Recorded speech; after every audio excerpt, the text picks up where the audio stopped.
Hello and welcome to Shoot the Hostage with me, Dan, and my partner, Sarah. We're a movie podcast who talks about a different film each week based on a theme. We do swear and we do spoil the featured movie, so only ever listen if you've seen the film or you don't care too much about spoilers. If you're a regular listener, you can just skip forward until you hear the intro music because you've heard all of this before. But if you are new to the show and you do enjoy what you hear, there are a couple of things you can do to help support the show. Firstly, make sure that you're subscribed on your podcast player so you get notified when new shows drop on Mondays. You could rate us 5 stars on Spotify, which couldn't be easier. You just hit the star icon below the show's artwork. Or if you have a spare few minutes, we'd love it if you could submit a review wherever you listen. Make sure you come follow us at STH_pod on social media. We are active on Instagram, X, Threads, and TikTok. And lastly, the biggest thing you can do to help is tell a friend about the show. So that's about it. That's enough preamble from me.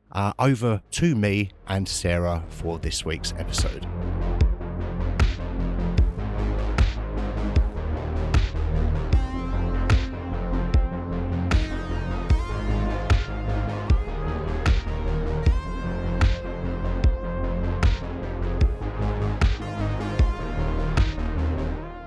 We are back for another episode in our neo-western season, and this week we're taking a deep dive. See what you did there. Yeah, you see, into Waterworld. Yes, the Waterworld, the 1990s swashbuckling masterpiece. Is it swashbuckling? Yes, Okay. seafaring swashbuckling. We'll get into that. But if you'd have listened last week, you would have heard Chris from Just a Thing podcast on, who helped us get into The Way of the Gun. This week, the other 50% of Just a Thing podcast, Joel Jessup, you're joining us today to talk about Waterworld. That's right. I like that you've separated Chris and I. We're too powerful if you keep us in the same place. You know, it's like positive and negative kind of charged things. Thank you. I'm really glad to be on the show. I love the show. That's why I love the show. And but no, I mean, there was a list of different movies. And I could have picked a film that I can't remember. There was one film that I really love. Obviously, we're not revealing that. But I saw Waterworld and I was like, actually, it's been a little reevaluated. And I was just kind of interested to actually watch it. I've never seen it before.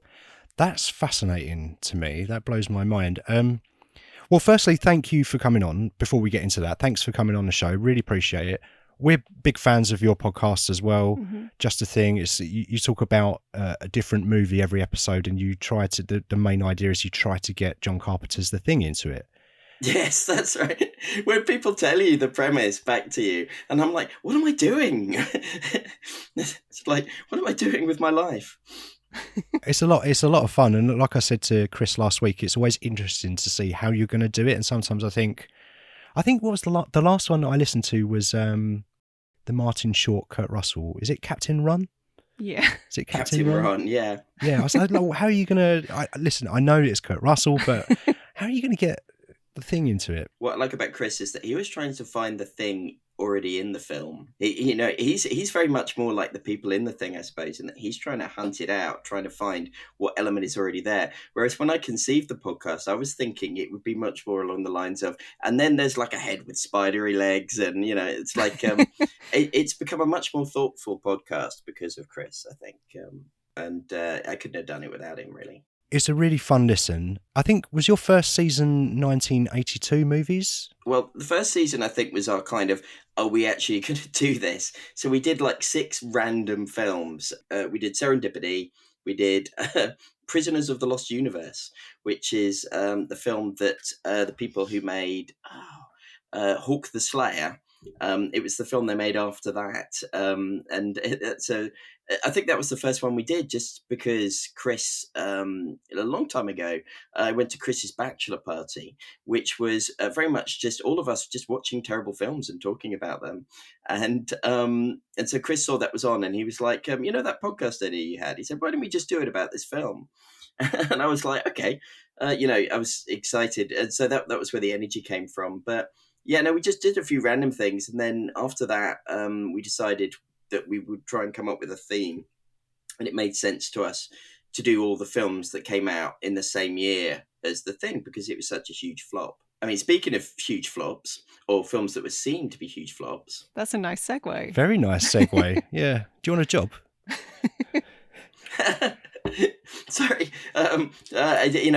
it's interesting to me. The whole thing about Waterworld is one of the famous flops, isn't it? Like they call it fish tar. I've never heard that, but I love it. Yeah. Ishtar obviously was the Warren Beatty, Dustin Hoffman film, which was definitely a flop. But apparently it didn't actually flop that much. No, it did. It had a budget of between 175 and 200 million, and it did take 264 million at the box office, which in kind of modern accounting terms, they would kind of see that as a misfire. But I think back then in the 90s, they would have had VHS, and then they would have ridden the wave of DVD sales and later Blu-ray. So I imagine it probably turned quite a decent profit in the end. It's mad that I'm loving these aquatic puns, by the way. Oh, don't encourage him. It's funny. It is regarded as a flop. I kind of thought it was a flop, but it just got such negative press, I think, when it was released, and it never really recovered from that. But I think it was the highest grossing movie of that year. Is it really? I think so, or definitely top 3 or whatever. But okay. Yeah, it was. I think I looked at it, and I think that 95 was an interesting year because you had Jumanji, and you also had interestingly 12 Monkeys, which I will demonstrate maybe later on that I think there are some strange connections between this and 12 Monkeys. I don't know. Okay, interesting. It might just be my tendency to try and find patterns in everything, but it was up there, definitely. I remember this coming out of the cinema, and I went with my dad to see it, and I think I was kind of shielded from the negative press side of things. I was just going to see this cool movie that was the biggest movie that's ever been made, and it was around about that time I was going with my parents to see films, and I really enjoyed it. Later got it on VHS, saw it a bunch of times, and it wasn't until I got a bit older that I realised that people actually don't really like this movie, and I'm thinking, well, it is a bit odd, but it's good. It's impressive. There is stuff in it that is really well done, and I don't think you can deny that, really. I think you can dislike it, but there's still stuff to appreciate in it, I think. Yeah. Did you see it in the cinema, Sarah? I didn't actually, no. I think I saw it probably on TV when I was in my late teens, and it didn't make much of an impact, so I didn't revisit it until yesterday. Not a deep impact. No. Oh no, that's a meteorite film. Deep Impact. That's not a sea film. Sorry. That is one I saw at the cinema. It's funny because I accidentally so I watched it on Amazon. God help me, sorry. A curse on their name. But I accidentally rented it in SD instead of HD. So I watched it but it seemed weirdly appropriate that I watched it in a sort of a fuzzy VHS kind of format. No, I think, if I'd gone back, I would have tried to watch it in HD actually, as I would have seen it in a cinema. But it was, I actually enjoyed it. What? Because you touched on this earlier, but I sent you the schedules. I sent the schedules to both yourself and Chris. And Chris chose The Way of the Gun, and I was really quite surprised that you chose Waterworld. Delighted, but I was just curious, like, was there a particular reason that you went for this one over something else? Well, so there's a podcast I like called The Flop House, and they did an episode about Waterworld, where they sort of, the good thing about it, so it's a bad movie podcast. People can't see the air quotes I'm doing there. I never do air quotes. What the hell is going on? Anyway, but they always try and give things a fair shake, and they're always very interested in looking at things, and so they kind of reassessed it a bit, and it made me think, like maybe I had sort of come to the same conclusion. It's a very fashionable thing to think like, oh, everybody thinks this is terrible. And so I wanted just to see what it was like. And also, I think it's always more interesting in a way. If you pick something you're very passionate about, then you can talk very eloquently about it. But I don't know. I think any film is interesting to discuss.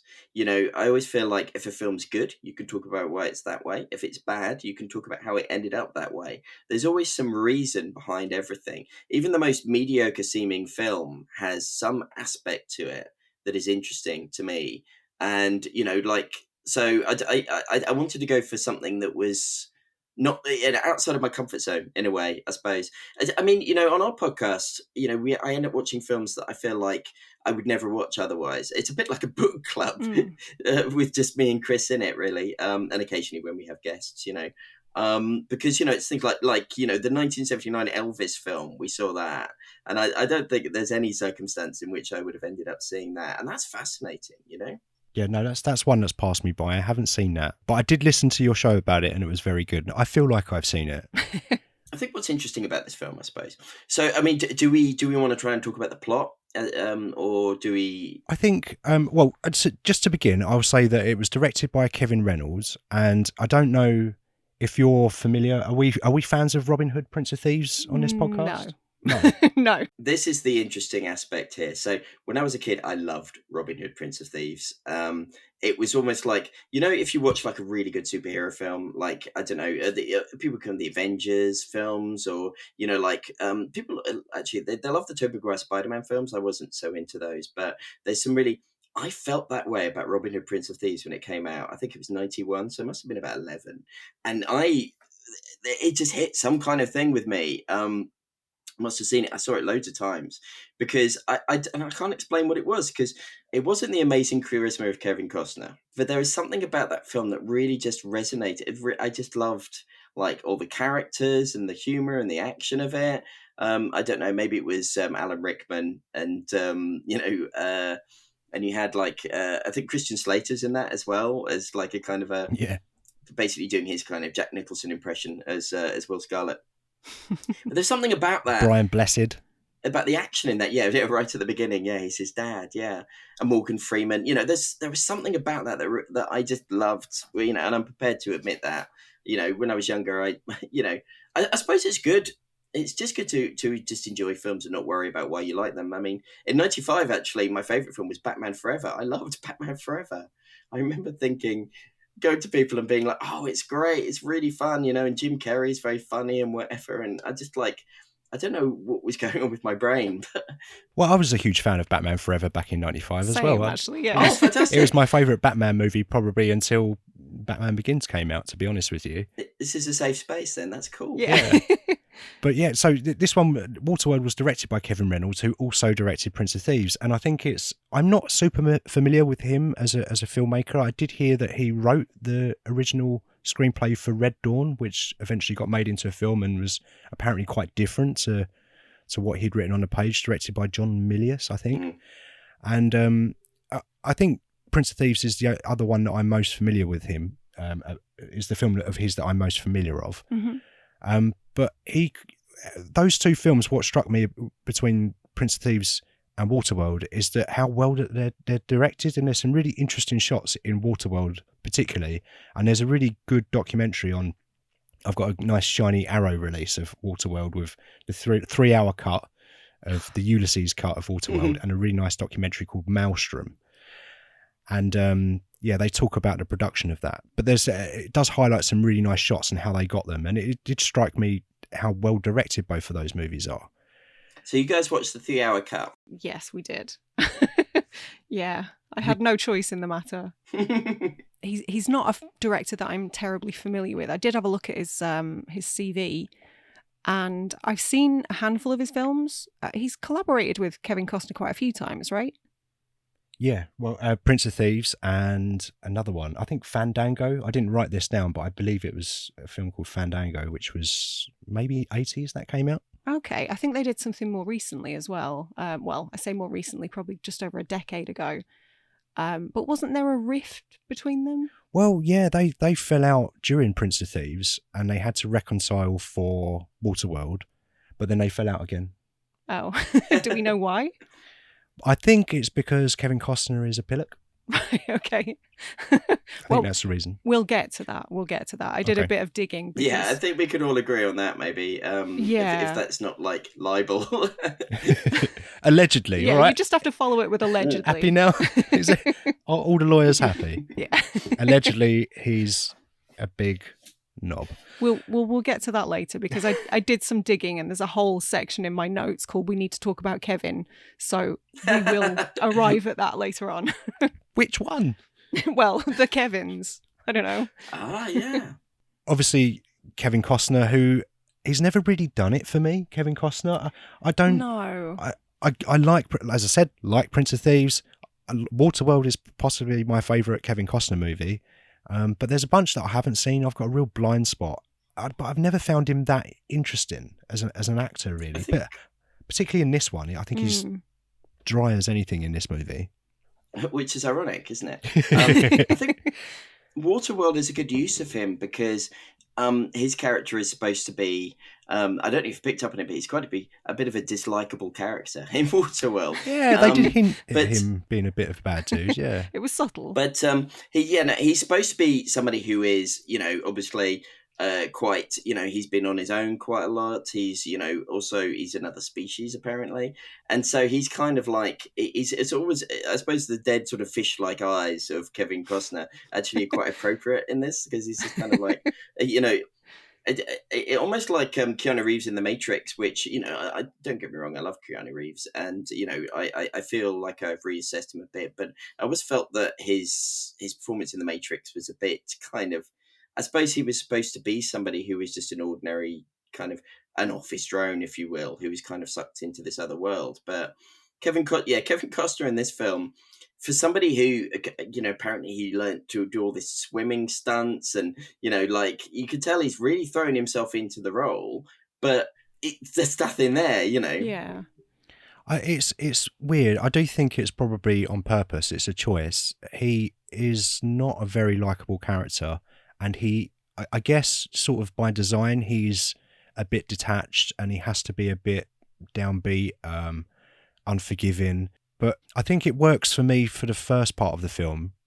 But I think as we get to the end, maybe it would have been nicer for me if we see him loosen up a little bit. And the actions that he takes in the film lead me to believe that he's loosened up and he's opened his heart, shall we say. But what he's saying what he's doing with his face and his eyes and stuff doesn't give me that impression. Yeah. He still feels like he's, I don't know, not really there. He's not really present or something. It's a weird choice. It's a weird performance. He's just very bland. And actually, I was when I was finishing my notes today, it's interesting that you bring up Keanu Reeves, actually, Joel, because that was probably like the closest comparison I could think of in terms of Kevin Costner's performance in this is so bland and almost like vacant at times, like he's sort of phoning it in. And Keanu Reeves is not the best actor. Obviously, like he's well known for things like The Matrix and John Wick at this point, and they don't demand a lot from him in terms of acting chops. But he's just got something about him that makes him always compelling to watch, and I don't find that Kevin Costner's got that same thing. Yeah. When I watch Keanu Reeves, I feel like he's got a certain charm, and I know that Keanu Reeves, whatever he's doing, he's putting 100% into it. So I guess it's kind of that. I think Keanu Reeves, he has a sort of endearing quality where you get a sense that he's somebody who's maybe aware of his limitations, but is trying his best. He's like, I'm going to give this a go. And sometimes, I mean, I love Bill and Ted. The Bill and Ted films are amongst my favourite films, really. And, it's a very endearing performance. Whereas Kevin Costner strikes me as somebody who thinks he's, hot shit. And, so he comes at it from an angle of like, I'm great and people just haven't kind of realised it yet. And yet, there is an earnestness to him, but it's kind of like he's coming at it from the other angle and it just kind of is a bit isolating, Apparently he was going through a divorce with his wife at the time of this film's happening. So maybe he's just thinking about that the whole time, Okay. He's just kind of thinking about how they're going to separate and divide up their possessions. I don't know. I don't want to think that every time they cut to him he's just going like, do I get to keep the summer house, or it's Yeah. I don't know, thinking about how much of his paycheck's going to go towards alimony. Oh sure. But there were also some other production issues, weren't there? There were many production issues. I mean, it's impressive to me that this film even got made. I think it kind of started life as a 5 million. I think the writer Peter Radar, not sure how we're saying that. Peter Radar sounds cool. We should call him that. Yeah. So Peter Radar, he pitched it to a producer that worked for Roger Corman apparently, and he pitched it very much as a Mad Max kind of rip-off. And the idea was that Mad Max movies I guess there were a lot of those in the 80s, the kind of the rip-off of the Mad Max kind of formula. But they were quite cheap to make because they were out in the desert. Your set design is rubbish, essentially. So they were thinking, yeah, let's do something like that. But obviously when you decide to do a film on water, then that changes everything. And I think that this just kind of grew and grew and grew and grew. And I think the original script was around 86, I want to say. And it went through a few kind of drafts and eventually landed with Kevin Costner, who said, I've got 2 conditions doing the film. I've forgotten the first condition. But the first condition, the second condition was he wanted Kevin Reynolds to direct it. And then I think at that point, Universal got involved and they kind of increased the budget to 60 or 100 million. And then I think it was during the course of the production that inflated to the 175 or 200 million kind of level that it ended up being. But it's funny, isn't it? Because you wouldn't, now you hear a 200 million budget on a Marvel film, you think that's a lot of money, but yeah, that's par for the course. That's kind of what they spend on them now. Yeah. Back then, it was the most expensive movie ever made for probably not for very long, probably until Titanic came out a couple of years later. It's funny because there was this wisdom that you never make films on water. I remember I did a film studies degree sort of years ago, and my teacher, Bill Reese, who was great, he kind of did a very interesting talk about that, and he talked about how that was the accepted wisdom. But then he said the mantra of filmmaking is nobody knows anything, because he was talking about Titanic and he said everybody's saying Titanic is like, because you had Cutthroat Island and you had Waterworld. The idea was you don't make these big water films because I think, wasn't it Spielberg told Kevin Reynolds, I think he said, do it in a tank, make the whole thing in a tank, maybe do some second AD stuff in the sea. And they were like, no, we're actually going to go out to the sea, we're going to shoot the entire thing out on the sea. And that was like a disaster. So people were saying the same about Titanic. They were saying, look, the budget went massively over and it was all done in the water and they had huge problems with the water and whatever. And people were saying, oh, it's going to be a huge flop. And Bill Reese said, nobody knows anything. And then he was right. I mean, Titanic was huge.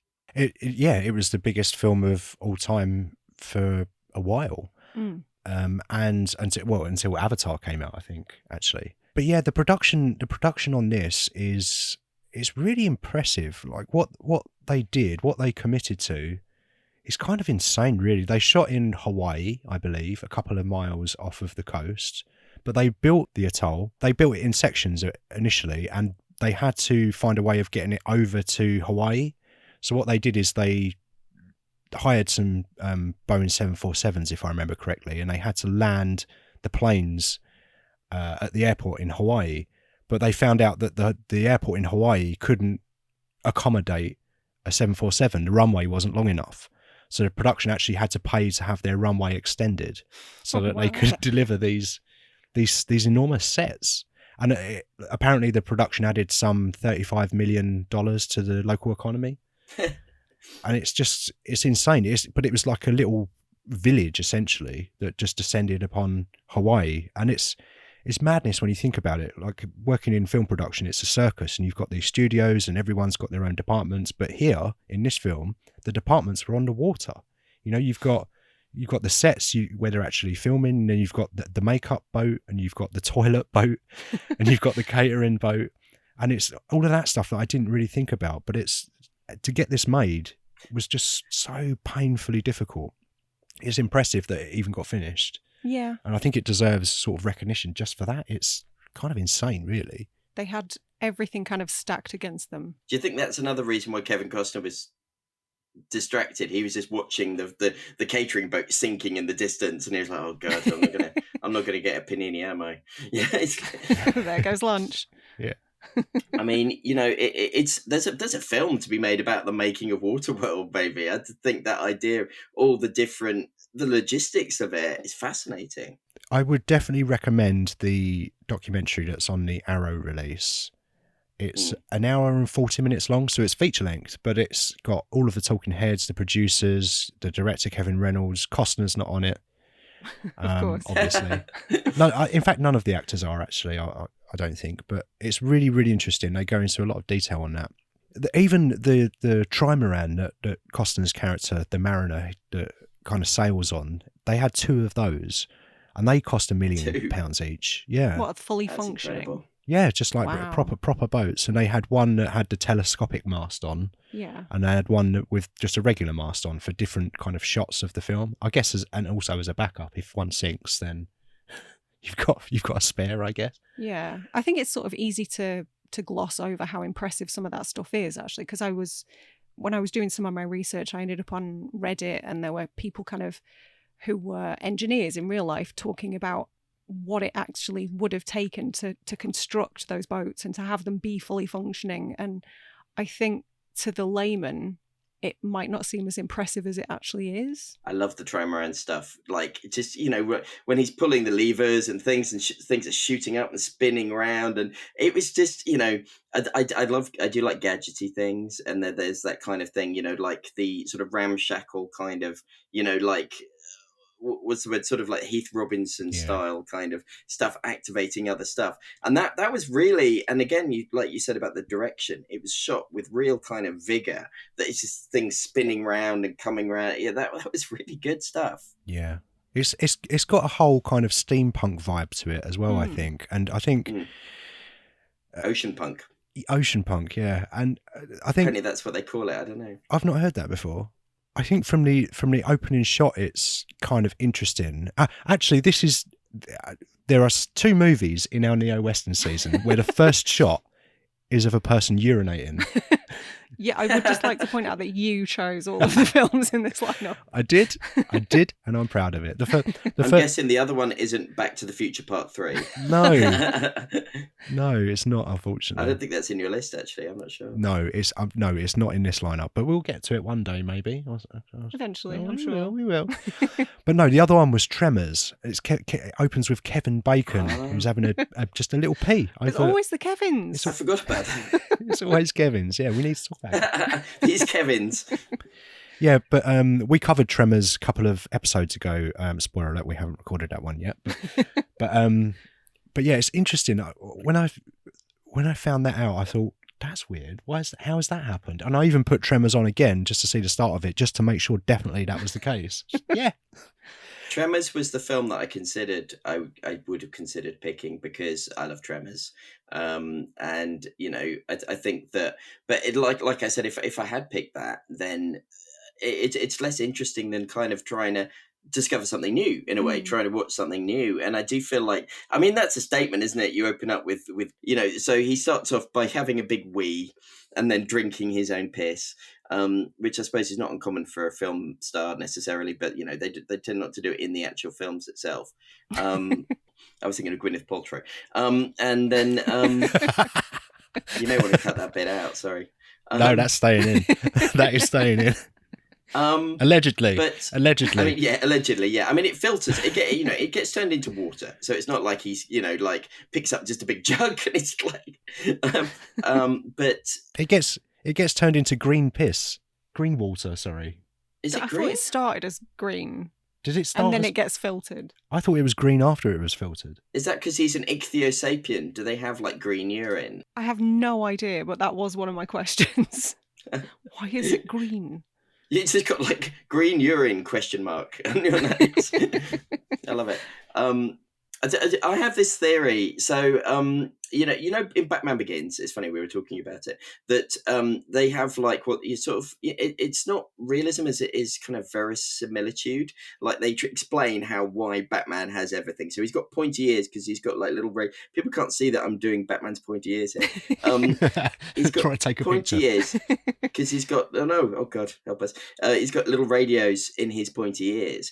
My theory is that this film was designed to explain Kevin Costner's heinous mullet by saying that it's hiding his gills, because they can't see his gills because of his terrible mullet. And it's like later on somebody lifts it up and they go, he's a mutie or a muto or whatever they call them. I think that makes sense. I think they go for both. That would also explain his questionable taste in jewelry as well. It's just to distract from the gills. Yeah, and his footwear as well. His puka shell necklace. His ski boots, divers boots. They look like ski boots to me. Yeah. I love the costumes in this. Do you guys like the Fallout games? Do you ever play the Fallout games? Yeah, But a little bit. It's very much. that sort of like reclaimed everything. You know, whoever did the costumes in this, I read somewhere they did like 2,000 costumes or something like that, and Wow. it's like each one they've like, you know, so like there's the religious cult who I don't know about in the 3-hour version, but in this they're barely in it, but they have these kind of these hats that are like made of, I'm doing more hand movements, sorry, I don't know, they're made of old shuttlecocks or something like that. I'm not sure. I do like the aesthetic. It's like, I would say the production design all round on this, the costumes, the props, the sets, definitely the strongest thing about this. Really, really impressive. You mentioned about the differences between the two cuts there. I think it's been a while since I've seen the original. I think the original theatrical cut is 2 hours 15, and the Ulysses cut is Too long. It's too long. Way too long. It's 3 hours, so there's a lot more in it. I think the biggest difference is at the end of the movie. This is how we'll be able to figure out what version you watched, Joel. Yeah. When you get to the end of the movie. Yeah, it was the 2:15 watch that I saw, definitely, I remember. So you won't know then that the revelation at the end of the movie, when they reach dry land, it's actually Mount Everest. I think I read that it was Mount Everest, so I did know, but you're right, it's not actually revealed. Yeah, it's in the Ulysses cut, they kind of pan down and then they look at a plaque and it says Mount Everest, basically. So that's, I would say, the biggest difference, and curious why they would cut that out of the theatrical cut. I don't quite understand that, but but by the same token, I'm curious as to what it adds. To have him, because it's the biggest point, it's the highest point in the world. Well, yeah, but does it matter that I mean, you could assume that, right? I think it's interesting. It's that Planet of the Apes moment. Maybe it would work better if you didn't know it was Earth, but then I guess you're retreading kind of the Planet of the Apes thing. I think it's interesting. I think it's silly not, if you've shot it, I think it's a good idea. There's other things in this that I would not put in before I take out the Mount Everest thing. I'm curious to know what now. But there's also other stuff that's included. I think there's more Dennis Hopper.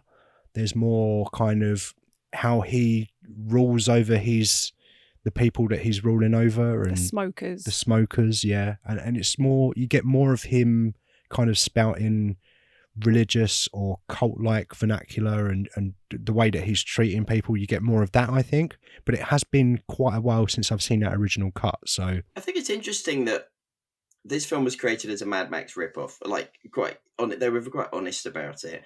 But you know, I wasn't the hugest fan of Mad Max, the original. And so okay, do I have to leave the podcast now?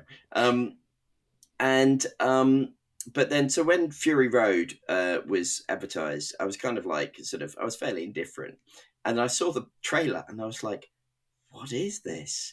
I was just immediately, and that was an amazing thing that, you know, like people like the last film George Miller had done was like Happy Feet 2 or something, and people were talking about, and they'd recast, but Fury Road is definitely one of my favourite action films. It's just a beautiful film. But I feel like I don't think Fury Road has taken anything from this.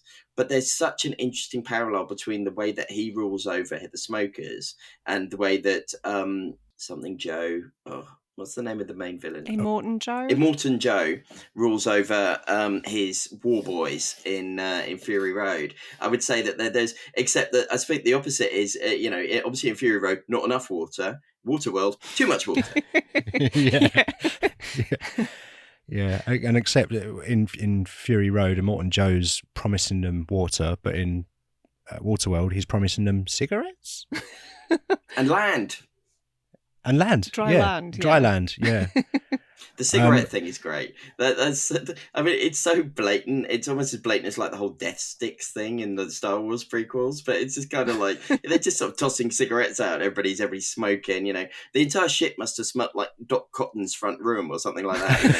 You know? But the thing that blows my mind, right, is that there's several times in this movie they refer to paper as this really rare valuable thing.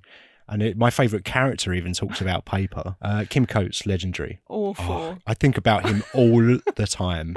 Whenever anyone says the word paper, my brain goes, paper, can you be seen paper? But yeah, it blows my mind that the most valuable, it seems, resource is paper. Everyone loves it and they're willing to swap women and children. Yeah, the for less said about that, the better. Maybe we'll talk Yes. about that. But yet the smokers are smoking paper. What's going on? Good, you're right. And the cigarette packets have survived as well. Why is no one complaining about that? There's obviously a very significant reason for it, and it's not that they just hadn't thought it through. Maybe some of the funding came from big tobacco. Almost certainly, yeah. I like that idea that, Waterworld's encouraging people to smoke because, like, I don't know. I suppose it's all the villains who are smoking, but it's like, I don't know. Smokers are pretty cool. I mean, you've got Jack Black in there as well, haven't you? You know, it's like... Yeah. Yeah, looking like Post Malone randomly. Post-apocalyptic Malone. Yes, I like it. We mentioned Mad Max a few times, but it's interesting the cinematographer on this in Waterworld was actually the cinematographer for The Road Warrior and Beyond Thunderdome. So there is a through line there. There is a connection. And obviously he's mates with George Miller. It's interesting because I'm reading Blood, Sweat and Chrome at the moment, which is the making of Fury Road. And it's fascinating. Oh, yeah, I'd like to read that. Oh, it's really, I really recommend it. About halfway through, but it's good so far. But yeah, apparently Dean Semler, the cinematographer on this, he brought George Miller over and said, come and have a look at what we're doing on Waterworld. And apparently Miller looked at it and went, yeah, it's The Road Warrior. Oh, But, okay. Fine. I like the idea of George Miller just kind of turned up in a little boat, heading towards the set. And they're like, George Miller is here. Quick. I mean, there's so many, I don't know. I like that they really thought about the logistics of like water combat. So it's like that, like the opening bit where the guy steals his limes and is like, which is, I don't know. I mean, it's what happens. He is brutally murdered, but it's kind of like, why did he taunt him with the limes? It did seem like inadvisable.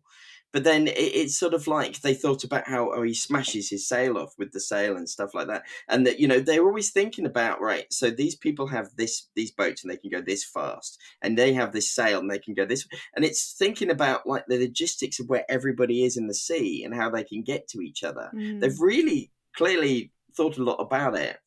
And even little things like when Kevin Costner, when they're firing the key to the city, they're trying to like break the walls of the city with that machine gun, and he just shoots a line and he just tows the guy slowly around. That's very George Miller, the guy who just keeps firing the machine gun, even though he's firing on his own people. Yeah, that's just so silly, but I just loved it. It feels like the production of Fury Road was it was a long road, if you will, but that was two decades of from inception to execution. Waterworld wasn't quite as long, but I feel like probably the same amount of problems were condensed into a much shorter time period. It's impressive, just the way that it's shot and the camera. How do you keep the camera still and all of that stuff? So I respect it. I don't like it as much as the Mad Max movies. Particularly the road. Let's forget that Beyond Thunderdome exists for a moment. But The Road Warrior and Fury Road, is. I think it's in our top 10, maybe. Masterpiece. It's incredible movie. But I do like this a lot. I do think this has a lot of charm. You don't sound sure. Not coming from Kevin Costner. No. Like from everybody else in a way, Yeah, from everybody else. But I can just feel the love and the effort coming through the screen at what I'm seeing. And I just wish it was someone other than Costner. That's my one thing. And I think there's one thing that could have happened at the end that would have probably made this film a little bit better for me, but I won't get into that yet. Oh, I'm intrigued. It's funny because on our podcast we've been doing Kurt Russell, and you're doing Kurt Russell. We've been talking about Kurt Russell films, and I feel like Kurt Russell in this film would have been amazing. Can you imagine Kurt Russell as the Mariner? Oh my God. Now I'm sad that didn't happen. That would have been brilliant. Please, if he could do that instead of Escape from LA. Oh. That would have been a dream. Is that how it works? You have to put Kevin Costner somewhere else. You have to put him into Escape from LA. Yeah, I would be happy with that trade. I'd rather see Kevin Costner surfing. But no, I mean, I think, like in terms of, I mean, I may be way off base here, but a lot of stuff, it's all practical, it's like all the costumes and all the sets and whatever, they built everything there. And you do get a sense, like you said, of this kind of care that somebody was thinking about, okay, this is gonna, how is this gonna look? What's the best way to make this work? And they'd be doing a lot more digital sets like nowadays, wouldn't they? Except I'm not entirely opposed to digital stuff, because obviously they say that there's no good CGI, but there's the CGI you can see, and there's the CGI you don't notice. Like, Fury Road had loads of CGI. It was just not the cars, Yeah. But it's doing the bulk of it and the important stuff and the stunts practically, but then touching it up with CGI. I think now it's changing slightly with the advances with the volume, like the LED screens that actors can act in front. Like they are, things are. Yeah, exactly. Mandalorian looked incredible. They are getting much better at that, but still, physical. You can't beat a physical thing. You still can't. I don't think you ever will be able to. You still need something, even if it's just what the actors are interacting with directly. Yeah, maybe their backgrounds. You can do something with that, but yeah, I feel like Waterworld is maybe one of the last movies that went so far with practical sets. And relied. There is CGI in it, and there is some. Is there? Because you said that you thought there wasn't. I was wrong. Okay. There is CGI. There is actually thinking about it, there is clearly some CGI. Well, so it's funny when we were watching it last night. There were the scenes when what's the boat? The Exxon. Oh, the Exxon Valdez. That's the one. When you see the wide shots of that, and it does look quite ropey. And I said, was that CGI? But it was, yes, right, you were okay. right. Yeah, watching this documentary today, the exterior shots of the Valdez was CGI, and then they had built the set and put it on a car park for when they were doing the deck final action scene. Right. Okay. And then there's some other studio stuff for the internal stuff, like some soundstage stuff. But yeah, the other notable piece of CGI in this is the weird shark monster thing. Oh yeah. I mean, that's quite James Cameron in a way, isn't it? Yeah. Sort of like, there's, I'd say that the most of the film is supposed to be like, oh, this is what's happened to civilization. It's all based on that. But the shark monster, you're right, it doesn't necessarily make sense. I think it looks all right. It doesn't linger on it. It kind of cuts away quite quickly, so I can kind of forgive it for that. To them eating its kind of gooey insides, Yeah. Delicious. There's some other CGI with the hot air balloon. I think when we see that on a wide shot as well. But apart from that, I mean, it's very limited. It's mostly practical stuff, so there's not a lot of CGI in it. And there was a rumor, which is clearly not true, that Kevin Costner got them to touch up his hairline with CGI for this film. Really? But if you look at his hairline, that can't be true. Because they would have done a better job.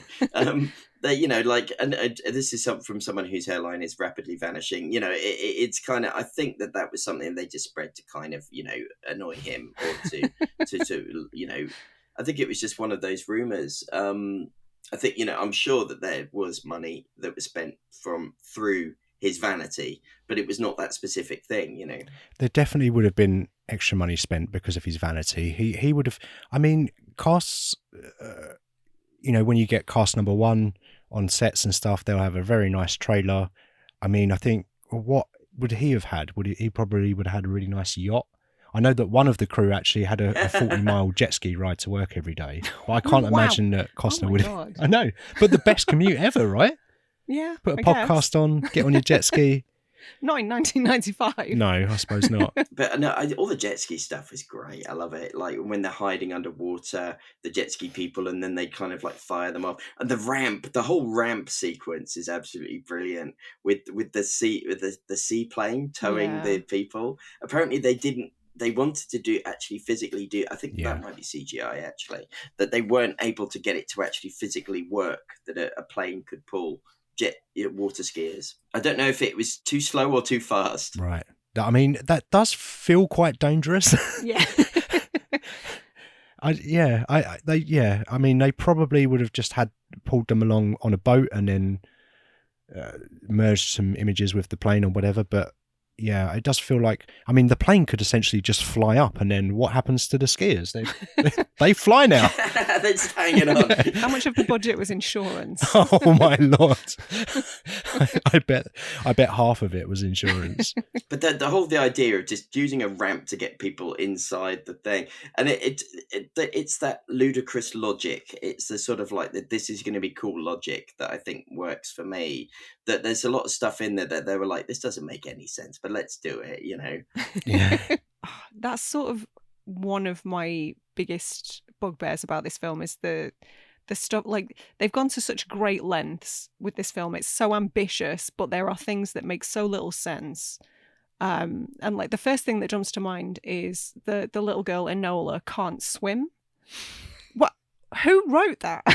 Surely people in Waterworld would be able to swim before they could walk. That makes zero sense to me. I think the implication is that because she comes from dry land, that she can't. But the timeline on that is weird, because it's like, if she can remember things from dry land to draw, but she's not that old. How long has she been away? Has it just been like 2 weeks or something? And if so, why are her parents skeletons? It's like... Yeah. Yeah. That's a big concern. I had the same complaint as well. I thought, well, why can't she swim in Waterworld? But yeah, if she is from dry land, yeah, maybe we can explain that. Why don't they call water water? Why do they call it hydro? Good question. I hate that. But they call it Waterworld. I think when they drink it, they call it hydro, but when they are on when it exists. Yeah, it's called water. Okay. It's funny because I forget what his name is. The deacon's like second in command, or I'm not sure if he's the second in command, but he's the main other bad guy. I could forget the name of the actor, but he has such a big face. He's just got such a wonderful big face, you know what I mean, and like a lion's mane of hair. He's the one who steals his moon boots, and he's just like, ha ha, as he leaves. He like his like character motivation is supposedly because Kevin Costner won't buy him a hydro. Yeah, that's right. I feel he has other stuff going on, but still, he just seems quite angry. He seems like he's not talking about his feelings or something. I don't know. Maybe Dennis Hopper is not listening to his first mate. Yeah, there's not enough therapy in Waterworld. Yeah. I can't imagine that's a priority. You don't think the smokers are supportive environment? I like the smokers. He has a car and he just drives around in the car, and it's a big deal that he has a car and he drives around in it. It's sort of like, I don't know. That is just another fun little detail that he's just tooling around chucking cigarettes at people. Yeah. I was going to say, I could never figure out whether they were called the smokers because they were the only ones who used boats that emitted smoke, and then they just smoked cigarettes as an affectation, or if they were called the smokers because they smoked.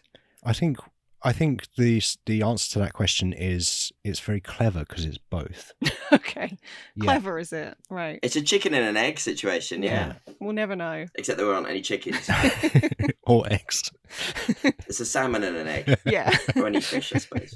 I think that obviously when they wrote this, they were like, oh, we're so clever smokers. On the D's, calling it the D's. Let's get back to the D's. And they were like, you just wait. This is such a I know.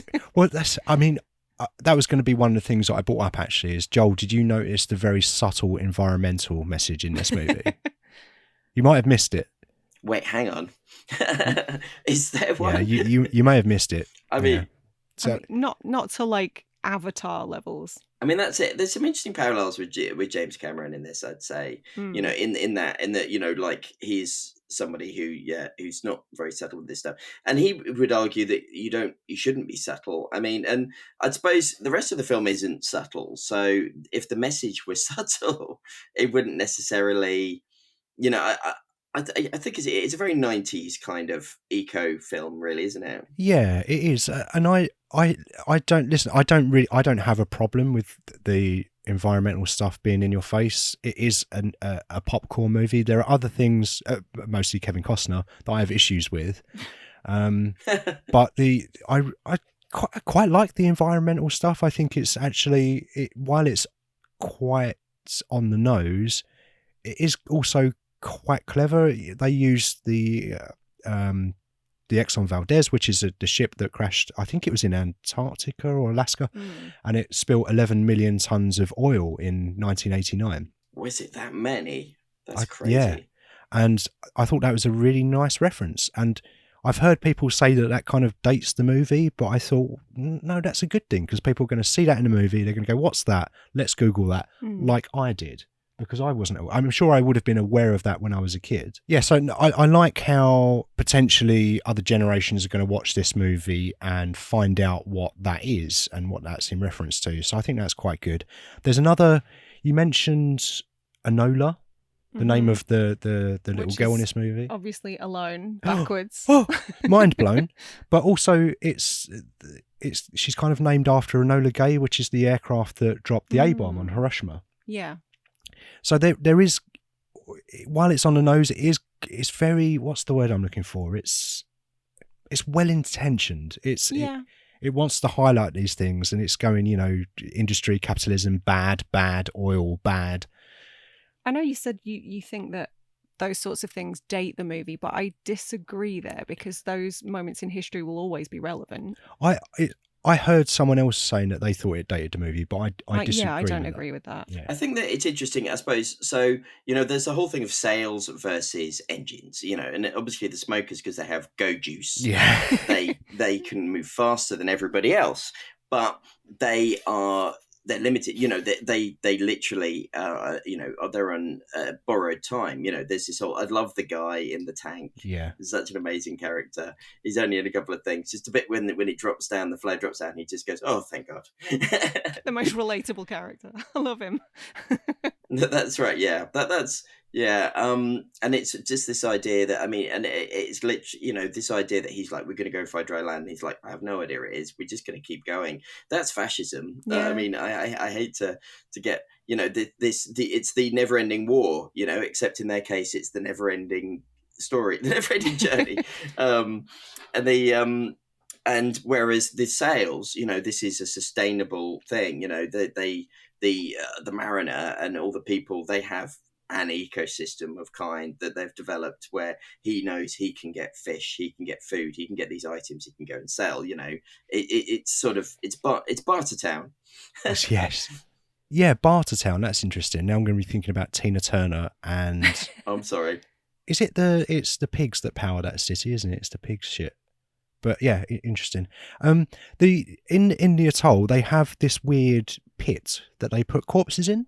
Part of the ecosystem. Oh yeah, like a green goo. Yeah, they recycle people. It's like the gunk tank, isn't it? Nickelodeon.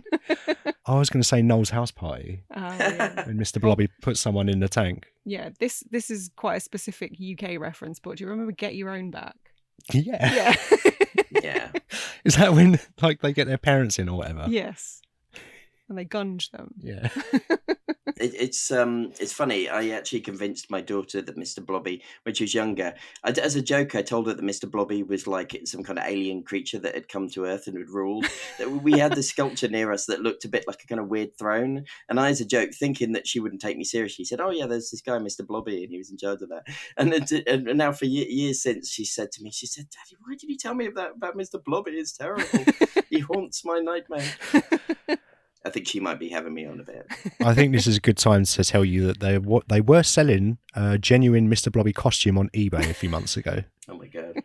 Are we ready to talk about Kevin? I guess so. So I went on a bit of a deep dive because it's pretty common knowledge, I think, that most people don't like Kevin Costner, or that he's got a fairly bad reputation. But I was kind of in the dark as to why, because he's not ever somebody that's sort of even registered to me. He's not an actor that I'm a particular fan of. I've seen maybe like a third of his films. Mm-hmm. I grew up in a household where my dad was a big fan of Tin Cup. he was the one fan of Tin Cup. But he's not somebody that I ever really spent a lot of time thinking about. So I did a bit of digging. There are several layers to this. So the most prevalent theory as to why everybody hates Kevin Costner is that he's just not a very good actor. He's overrated as an actor. It's kind of the general opinion, as far as I can tell. I think his vanity, which we've already talked about, his ego, the fact that the projects he's directed, he also kind of, uses as vehicles for himself. Like he's generally the principal actor in them. Like Dances with Wolves. Yes, yeah. Apparently he's got kind of questionable politics. I don't really want to get into that because I'm not as informed as I should be about US politics. But yeah, he got in some hot water a few years back because he wore a t-shirt endorsing some political candidate, and that divided his fans. Was it Trump? It wasn't Trump, thankfully. It was somebody who was sort of tenuously linked to the Capitol riot, though, so not great. Yes. I mean, he loves a Western. Yeah. He does feel like that kind of the old school kind of don't take our guns kind of guy, maybe. Do you know what? This is curious, actually, because I would have agreed with that. However, I did find some information to suggest that he's actually kind of anti-gun, but that a lot of people have taken... I mean, people would be pissed off at anything. They'll find a reason to be upset at anything. But a lot of people have taken umbrage with the fact that he's kind of built his career on characters who generally are kind of gunslingers or would endorse guns, but in his personal life, he's very opposed to it.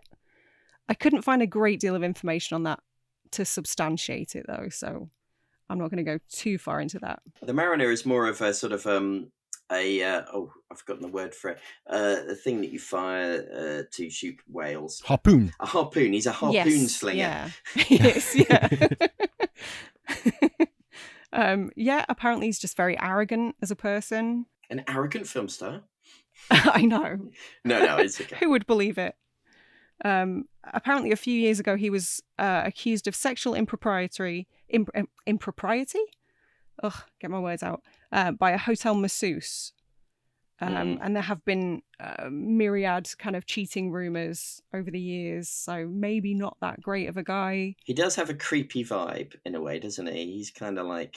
And that whole scene where he kind of like... I know you like The Drifter, Dan, but that whole thing where he's basically pimping her out is excruciating to watch to a certain extent. You know, it's like really, and I suppose it's supposed to be like that. You're supposed to be like, oh, this is a horrible situation, and then when you see him, he kind of comes in and he's like, you know what, I've changed my mind. You're supposed to be like, okay, you know, he's redeemed himself, but it is, yes, it's horrible. Well, when I say he's my favourite character, I feel I need to say this not because of the actions that he takes in the film, but I really enjoy Kim Coates' delivery. I think he's maybe awful. the most. Do you know what? Yeah. I thought he was just Irish. No, and I thought he was just Irish. It wasn't. In fact, I think I heard him on an interview about a year and a half ago. And was, oh, he's American, is he? Because I've not seen him since 1995. Really? Wow. But yeah, he's what was he? Which one of you used to cook? Because I always fall for the waitress. Oh no, it's gross. It's horrible. But his delivery yeah. is memorable. And he has to be the worst because Kevin Costner's character is already the worst. So we have to put someone in it that is more the worst. He has to than look the better by comparison. Yeah, exactly. I don't know. It's difficult. Like you said, Joel. Like when he's sort of the girl off the boat. Yeah, he yeets the kid into the water. He sort of tentatively like has a conversation about pimping her out. It's so gross, and I feel like there's such an uphill battle to win us back over to that character then, because I don't know, you can't put the toothpaste back in the tube. He's horrible. He is horrible. I'm never going to like him. I mean, it's you know, if you think about it, obviously, maybe they're trying to be realistic. They're like, if the Mariner was like this, he lived in this society, this kind of post-apocalyptic society, where, you know, which is full of people who are either very, like, afraid of him or hostile, or they're smokers. And then, you know, he spends a lot of time in his own, and, you know, he's a bit of a weird guy anyway, spends a lot of time underwater and stuff. So, like, realistically, you're like, yeah, he would be just kind of like this kind of horrible person. But you are making an action film, and a film where he's kind of he's the anti-hero, so you could just soften him a little, you know. Yeah, you could have him be like a bit less. He just comes across as petulant. That's the problem. He doesn't come across as some guy. He's like Clint Eastwood, kind of man with no name, kind of a bit of a cool customer. He just comes across as just a bit pissy, really, literally. Yeah. Yeah. Clint Eastwood never did a forward roll, to the best of my knowledge, either. Oh yeah, that's great. That's funny. Just the most unnecessary forward roll ever. That's great. 3 days that shot. it took to get that Did he shot. have a roly-poly stunt double? It wasn't in the script. Costner was like, I have to do a roly-poly. Everyone stop what they're doing. I'm going to practice. Right, get a roly-poly expert in. I'm going to train for 6 months to do a roly-poly. I'm going to train with the SAS. There was a lot of that. I've got to say, there's some lines that Kevin Costner delivers that actually made me laugh. And it's not always, maybe it's not so much him as it is the direction, but it's the bit when he's in the cage, which is descending into the goop, the gunk tank. And then what's her name? Jeanne Tripplehorn says to him, she says, I'll free you, but then you have to let us go on your boat. And he just goes, sure. It's like he's literally seconds away from drowning, and he's like, yeah, sure, okay. That just made me laugh. Less Mad Max, more apathetic Max. Oh, sure. That's good. What do we think about Jan Tripplehorn in this? I mean, it's a tough role for her, I think. I think she's good in this. I like her character in this. She maybe has the most interesting job out of the cast to do, because she has to convince the people around her that this tattoo on, by the way, we've tattooed a child on the back in this movie, in this family blockbuster movie. But she's got to convince people that dry land exists, and she believes that it exists, and then ultimately she finds out that until the end reveal that it doesn't. So she goes on this whole journey, and I think she actually does really well in what she has to do. She doesn't have the best dialogue, but that's a script issue. That's not a her problem. I think she's actually probably the best. I think Dennis Hopper is maybe my most fun performance in this because he's just being Dennis Hopper. But I think that Jeanne Tripplehorn probably does the best work in this film. And in the world's worst wig as well. Was it a wig? Come on. I'm a really bad wig detector. Yes, it was a Kim wig. Coates is an Irish, and she was wearing a wig. It's just like so many things have been blown up for you today. It's all smoke and mirrors, baby. You could give me a cow and tell me it's a horse, and I would believe you. I think she's great. Yeah, I agree. She does a bit of the heavy lifting in the dramatic scenes, because obviously, the whole point is Kevin Costner is supposed to be, this kind of enigmatic guy, but like we said, he's just kind of a bit dead, and so she's kind of, and Basil Rathbone was like a master swordsman. He was actually very good at sword fighting. He was in a film with Danny Kaye called The Court Jester, and there's these amazing sword fighting sequences in it. And that he could make Danny Kaye look like a master swordsman because he was so good. And so sometimes you feel like this actor, I'm not saying that Jan Tripplehorn is an amazing actress, but there are actors who you can tell they're kind of like, all right, I guess I'll carry this scene. I guess I'll do your acting for you as well. Yeah. By make it seeming like I'm reacting to you. There is a bit of that in this, I would say. Yeah. I think that my favourite parts of hers is after they've swum down into, essentially she's asking Kevin Costner to take her to dry land, and he says, I'll show you dry land. No, he doesn't say it. He doesn't say it with that much character. He goes, I'll show you dry land. Yeah. Nothing's free in Waterworld. That's an amazing Costner impression. But then they get into this bubble thing, and they swim down, and he shows her that actually... I object to the science of this, by the way. Science? She would have died. She would have died. The decompression alone, or she'd have run out of oxygen. I have so many issues. That's great. He just takes her down, the head explodes, and he's like, Nothing's free in Waterworld. But by the way, if all the ice caps melt, the sea level rises 230 feet. And in this movie, the sea level has risen 25,000 feet to cover all land. Yeah. So, and apparently discussed that. There's a theory that aliens just came and dumped a bunch of extra water on Earth. That's the opposite of what they normally do. In every other film, aliens are looking for water, not trying to dispose of it. Was it the aliens from Science that they already had water on their planet and they hate water, so they're getting rid of it? They're terrified of water, so they come to a planet that's mostly comprised of water. This is a prequel to Science. That's what it is. They were trying to get rid of all the water. Yeah, I like that. but as they're so I heard someone did the calculation. So if the sea levels rise 25,000 feet, the city that they swim down to and they check out underwater is actually Denver, which is apparently 5,000 feet above sea level. So they would have had to have dived about 20,000 feet. And as you say, Jeanne Tripplehorn's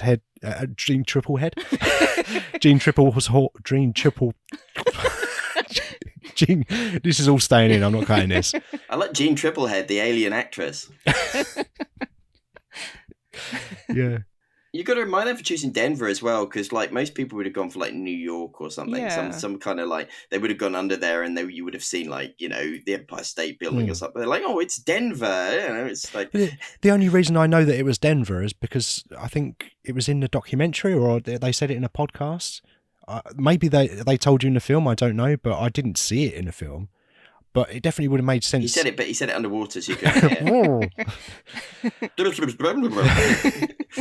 I thought it was a nuclear submarine world or whatever. But yeah, it would have been nice to have something that had more of a defining characteristic, like you say, like a New York. Or why does it have to be America? Let's put it in Paris. Like, it doesn't really matter where you are. It's Waterworld. It's all water. And also there is quite an array of accents at different times as well. So it definitely wouldn't have to be America. Yeah. The Exxon Valdez is there, but then apparently, obviously, they can get it around using like big oars. Like I don't know about the science of that either, but it looks good. There's a bit of a Terry Gilliam kind of feel to this film. I feel because like between. Sometimes like the stranger aspects of it, the kind of like this doesn't make sense, but it's kind of cool kind of element to it, and some of the kind of more fish-eyed, pardon the pun, and sort of some of the camera choices are a bit Gilliam-esque. Is this what you were talking about when you mentioned 12 Monkeys earlier? Yeah. Because I mean, they're both post-apocalyptic stories, and there's both this, there's this idea of, and this just very kind of scruffy kind of, and like hero who is, I mean, in 12 Monkeys, he's just a very confused person, and he has his own mental issues, but it kind of like it struck me interesting. It struck me interesting. It struck me as interesting that they both came out in the same year, but yet they have very kind of different approaches to storytelling. But they are both about like this man who has problems, and this woman who's kind of is having to put up with him. I suppose a lot of films are like that now that I think about it. I wish I could say that there were more parallels that I could think of, but it kind of like, I was thinking about that, and it's a little bit also like, I guess Michael Jeter, who plays Greg, the old guy, the old flying guy, old Greg. Yeah, he's in Fish. He's in the Fisher King, and so I don't know, for some reason I kind of linked up these sort of there's this sort of, almost. The whole thing with them moving the Exxon Valdez in that way. Do you ever see the Crimson Permanent Assurance little short film from Monty Python's The Meaning of Life? No. Where there's an accountant. There's a building of accountants who decide to become pirates. So they turn their building into a pirate ship. And it kind of has that sort of feel to it for me. I don't know. Maybe I'm reaching, but it's interesting. Yeah, I can sort of. It's been a while since I've watched a Gilliam movie. Probably the last one that I saw was maybe there's that Christoph Waltz one, The Zero Theorem. But I can kind of picture like Time Bandits or Baron Munchausen having a similar sort of aesthetic, maybe. Because in Baron Munchausen they have the hot air balloon that's made of, I think it's made of underpants or something like that. But it looks a bit like that. Maybe it's just, I don't know, maybe that's a lazy comparison. But aesthetically, I kind of like, I mean, if you want lazy comparisons, when I was watching them doing the puppetry of the human bodies, I was like, oh, it's like Weekend at Bernie's. Everything comes back to Weekend at Bernie's. I like to think the smokers have a copy of Weekend at Bernie's on DVD that they watch all the time. It just happened to be on Exxon Valdez. Now, is it Weekend at Bernie's 1 or the superior Weekend at Bernie's 2? Is there that big of a jump in quality between 1 and 2? Doesn't the second one involve voodoo? Yes, it does involve some dead chickens, yeah. It's tricky. I was trying to think of some comparisons with this movie, and I was kind of struggling a little bit because it kind of is unlike anything else in terms of Mad Max. Well, yeah, of course, of course, Mad Max. I mean, I was spending some time. I had a long bath today to try and get in the mood for Waterworld, but I was thinking about what other films it was like, and I was kind of struggling. And I thought a lot of films, they have a central, interesting idea. But then that is the basis for a lot of films, and there is no other film where the main idea is that the earth has just been covered in water. It's never happened before, and it's, as far as I know anyway, and I don't think it's probably going to happen again. So it is unique in that, and I was kind of struggling to think of other comparisons outside of your like Pirates of the Caribbean, where you've got crab monsters and things like that, which it as also was actually part of the original script for this. They were going to have more mutants, and one of them was going to be a crab guy. Do you know why they opted not to go down that route? No, I don't. I think it just kind of changed along the way. I think a lot of people got involved and kind of probably had ideas about where it would go. But would you like to have seen Crabman in this? Sure. Why not? Okay. Throw a Crabman in there. Why not? Yeah. Improves everything. I mean, it's interesting, the whole mutant thing, because obviously now, I mean, at the time as well, X-Men, was still pretty big and whatever. So, when you say mutants, like that is what you think of. And there are definitely parallels between Kevin Costner's character and Namor or Namor. I always called him Namor, but they call him Namor the Submariner. He's the mariner, and the Namor is the Submariner. So, he's just underneath it. I was going to say, I struggle to come up with direct comparisons as well, but something, I don't know why. It's a terrible comparison to make, but the one thing I kept coming back to was the island of Dr. Moreau. But I think that's more sort of like mid-90s, ambitious project, very, very troubled production, sort of mutants in one, half hybrid animal humans in another. Like, I don't know. There are some through lines, but it's tenuous. There was some big egos on the island of Dr. Moreau as well. Yes. Yeah. Dennis Hopper didn't wear an ice bucket on his head at any point, though, sadly. No, and Kevin Costner eventually came out of his trailer. Is that the one where the original director, after he was fired, kind of came onto the set in a costume? Yes. That's he infiltrated the set. There's an incredible documentary about it called Lost Soul. If you haven't seen it, it's absolutely worth a watch. I've got a lot of documentaries to watch now, I think. I'm writing these down, I should watch more documentaries, to be honest. A film that I feel it has parallels with, and I don't know if you'll go with me on this, is Hudson Hawk. Have you ever seen Hudson Hawk? Oh, I watched Hudson Hawk a long time ago, and I don't remember any of it. I love Hudson Hawk as a bad film, but also as a film that has some interesting ideas. The Hudson Hawk is the most undiluted kind of thing of what Bruce Willis thinks is entertaining and funny that you can get, and it went so badly that he really closed down after that, and it was kind of like it's in many ways a terrible film, but it is the ego thing, and this idea that that he had a big budget, and people they were just saying probably yes Bruce all the time. It's like, oh no, should we do this? We'll have this scene, we'll have that scene. It's like, yes Bruce. It's probably the same with this, like, yes Kevin, which Kevin, obviously it depends, but I mean, Hudson Hawk, this idea of this is kind of a grand folly in a very different way, because Hudson Hawk was more supposed to be, I suppose, again, it comes down to, sometimes it's about tone. It's like, so, like Hudson Hawk's problem was that it was a very cartoonish film. It's a very kind of ridiculous film. So it has this almost like a family movie kind of thing, but it clearly wanted to be a grown up. There was a lot of content in there, which is not acceptable for kids. And, I'm not just talking about Andy McDowell, like pretending to be a dolphin or anything like that. It's her best performance, but, and it's the same with this really, because it's kind of like, it's this big adventure film. And I'd say tonally, it kind of works better than Hudson Hawk, but there's still kind of a thing where it's like, could you imagine an Indiana Jones film where the first thing you see is Indiana Jones having a piss? It's like, da, da, da, da, it's like... Yeah, and there's lots of actions that the main character takes, like clubbing Gene Triplehorn with an oar. Oh wow! Yeah. And like you say, throwing a child in the water, and the bartering that's going on. It's a strange movie, and there are some strange character choices from. Now I'm doing the air quotes. The hero, or cutting their hair forcibly. Yeah, I think that his character is almost. He's quite toddler-like in a way, in that he thinks about, he's like, my boat, and obviously that's the idea that he is somebody who's, primitive, I suppose. He's supposed to be somebody who kind of like is not used to things. So he thinks that's a suitable punishment. I don't want to talk about other times in history when people have had their hair forcibly cut as a punishment, but it's not maybe a comparison you want to draw, it's like... Yeah. I hadn't thought of that. That's a really interesting point, yeah.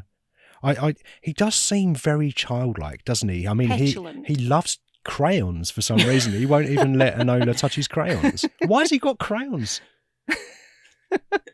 What's he doing with them? Why was he considering swapping one of the women for paper when he's got umpteen copies of National Geographic downstairs? Yeah. He's, pardon the pun, swimming in paper. Yeah. He's not someone who makes good decisions. Maybe that's what it comes down to. He's quite good at sort of like with his trimaran, but when it comes to like his practical things, that's why she needed him, because she could help him work out a budget. And it's like, how many people has he already swapped for paper? That's it. Maybe they're not the first people he's had in his boat. He's like, I've had dozens of people, but I always end up swapping them for like like a magazine or something. Maybe that's how he got the crayons. That's dark. But I think it's an odd character. It's not. Fitting in with the whole kind of neo-Western thing is kind of the man with no name. Literally, yeah. Except from when he gets a name at the end of the movie. And it's that kind of reluctant hero as well. But I do think they go a bit too far with him being a bad guy. I think he's a little bit. You touched on it earlier. He's a bit irredeemable, and I think the only way that I could maybe get on board with this character is that if... Is that a pun? That was a pun, well spotted.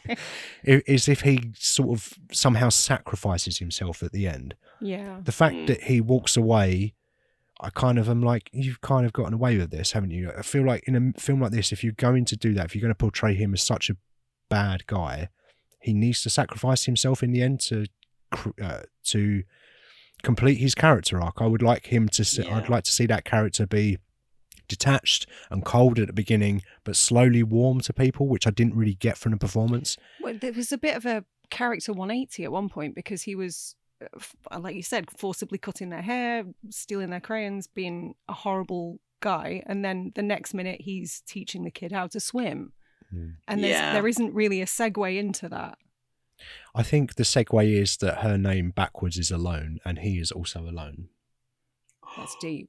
Is it the same in the 3-hour cut? Is it just as abrupt in that one? Because you'd think that's one of the things you'd want to fix, like have a more gradual warming up, Yeah, you'd think so, wouldn't you? And yeah. Yeah, I think the longer cut definitely it improves it in the sense that it gives you more of the world and maybe the reasons things work the way that they do. But there are still problems with it. There are still issues that you just can't really get around. They obviously shot it and you haven't got any more footage to play with. So, but it is an improvement, I think. I mean, they could, they don't want to do what some things do, which is just cut to like some kind of moving, like a motion comic of like, this is what we would have had, the narration at the beginning is great. It's kind of like, I think there's a little bit of a whiplash between who is it who is the famous trailer voiceover artist? I forget. Don LaFontaine. Is it Don LaFontaine at the beginning of this? That sounds familiar. Because it's kind of like, it's that, in a world where there is water. Yeah. And then cut to Kevin Costner having a wee. So it's interesting because I think in the first trailer for Waterworld, James L. Jones actually did the voiceover for the trailer. Did he? Yeah. I think that... this okay. So talking about the neo-Western thing, it feels almost more medieval than neo-Western in a way, if you know what I mean. This whole thing of city-states and like these people going around these kind of like knights and like being under siege by like large forces of bad people. It did feel more medieval to me. I don't know. Yeah, I can see that. I can see that. Not that there are sieges in westerns, obviously. Yeah, I think. Definitely, when it was originally being written by Peter Radar, he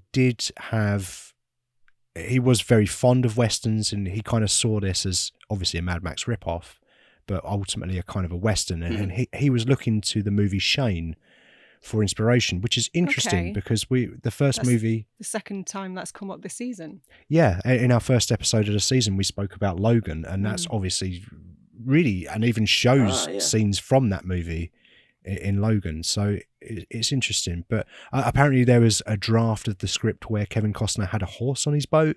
Okay. Oh, I heard that. Yeah. which wouldn't work because when he eventually gets to dry land, the horse is the scariest creature he's ever seen, apparently. Oh, yeah. He's all discombobulated because he's on dry land and it doesn't move. I guess it's like these sort of weird spidery things made of like meat, I guess. And I don't know. I don't know what I'm talking about. I'm thinking lots of things are made of meat, but I guess I was trying to imagine what it was like for them. By the way, if I'm looking at my phone, it's because I'm looking at my notes, or if I'm looking up things like Shane, I don't want you to think that I'm just like surfing the net or like talking to Don't anybody, worry. because it would be quite rude. You're on MySpace. I can see it in your glasses.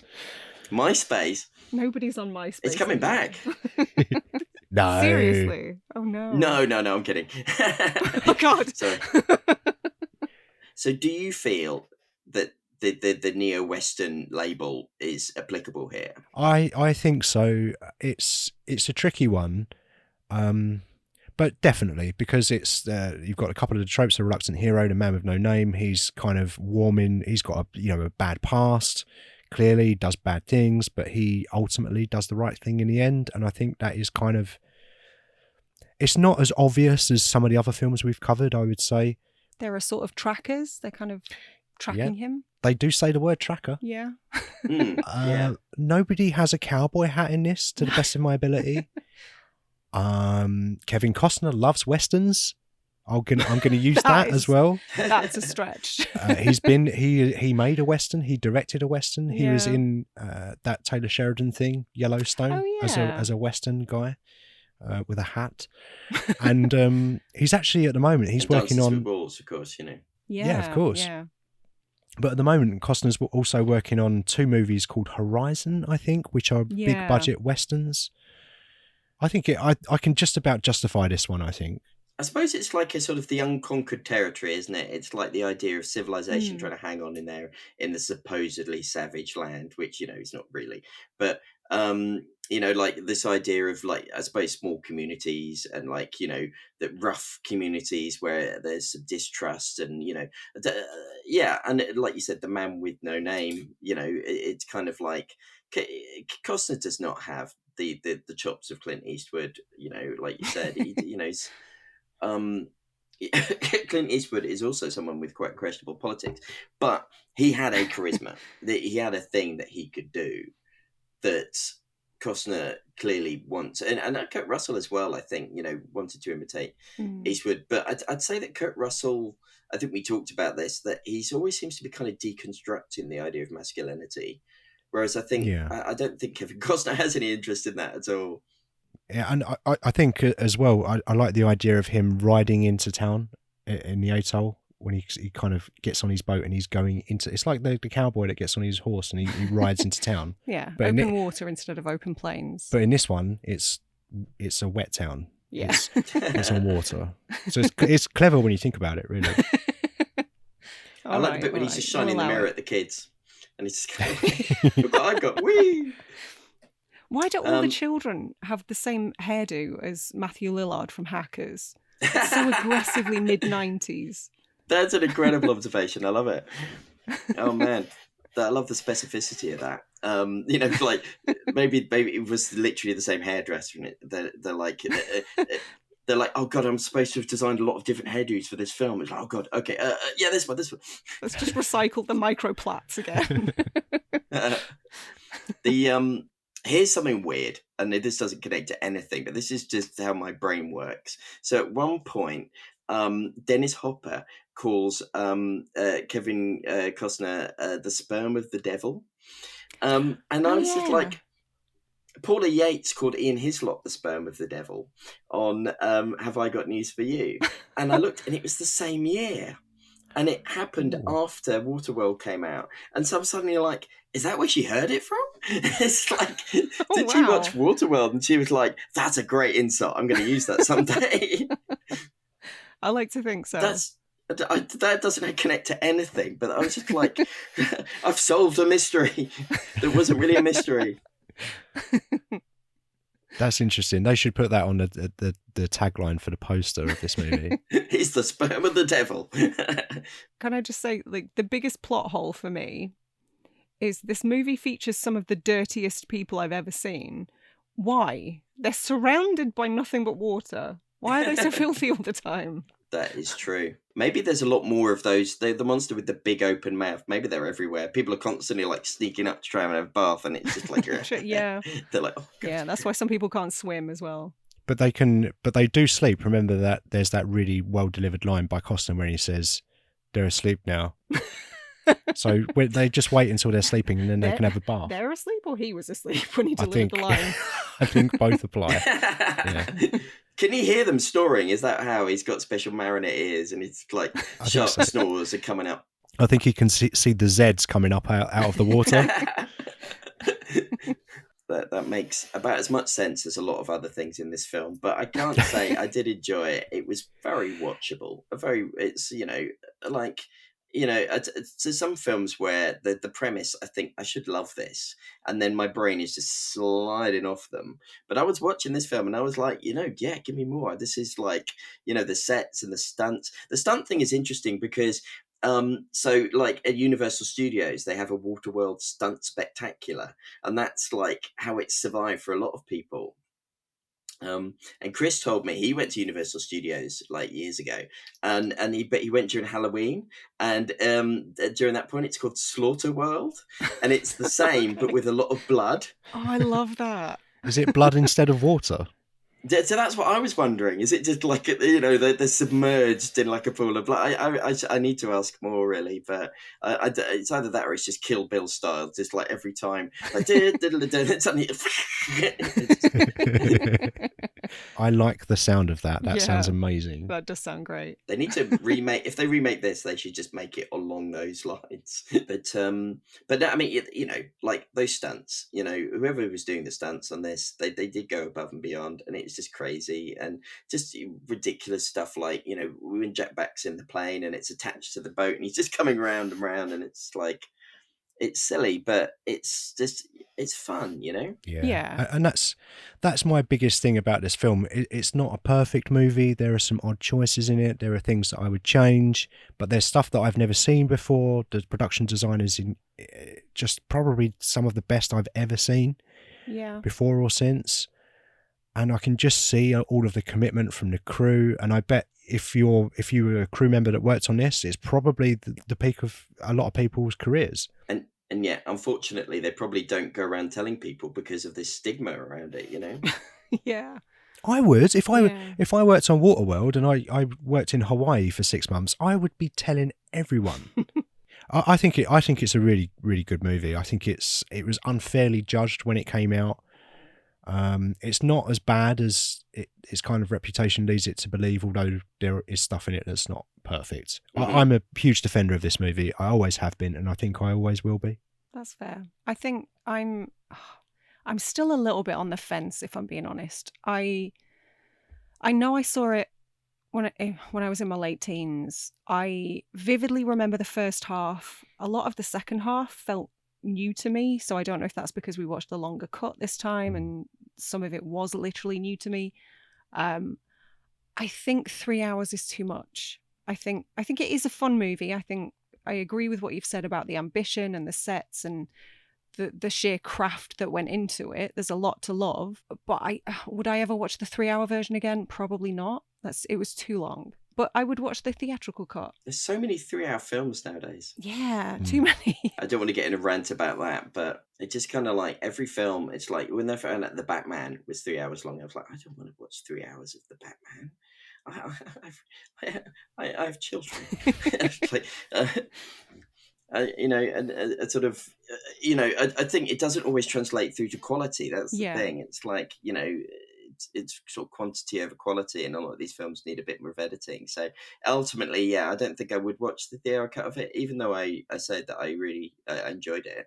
I'm not like saying, oh, I want more Waterworld. I think I've had enough. The only other thing I would say is, like they made this big point of talking about how they needed food and that they didn't have any food, and then they kill the drifter and his body is there on the thing. And I really thought Kevin Costner would just indicate and go, there you go, because there must be cannibalism, surely. I'm sorry. Yeah. I know it's like a family film, but come on, like I thought they were just going to cut and they'd be having like a little bit of the old long pig. Maybe that's my problem. I don't know. I'm sorry. Hints at paedophilia are fine in a 12 certificate, apparently, but cannibalism is a step too far. Yeah.